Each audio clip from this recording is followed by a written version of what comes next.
Naam, karibuni sana wadau wa Master Cage.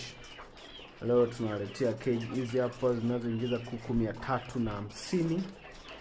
Hizi hapa cage ya kuku unaoona ni kuku wa miezi miwili.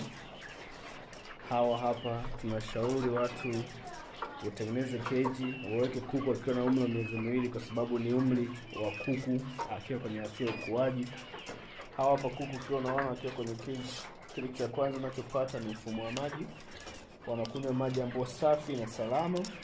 Baada hapo watakula chakula ambacho ni safi, ambacho hakiwezi kumwagika kwa sababu mbao zimerandwa vizuri. Kama unavyoona kuku anatoa tu vitu anakula, haina bugus. Hii hapo kazi yetu hii imefanyika mkoani Mbeya. Hii unayoiona hii inachukua kuku 80. Hii hapa inachukua kuku 108.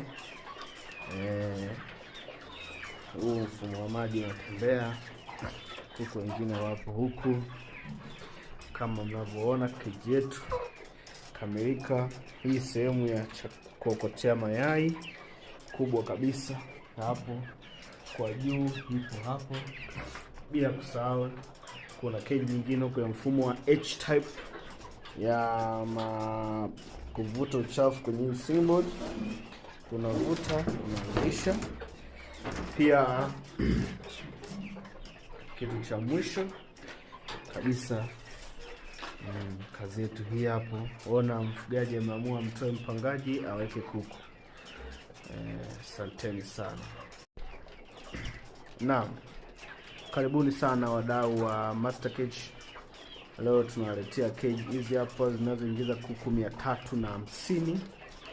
Hizi hapa cage ya kuku unaoona ni kuku wa miezi miwili.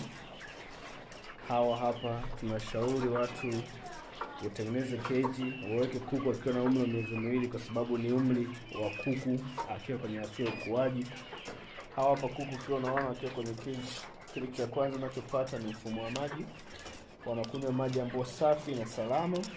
Baada hapo watakula chakula ambacho ni safi, ambacho hakiwezi kumwagika kwa sababu mbao zimerandwa vizuri.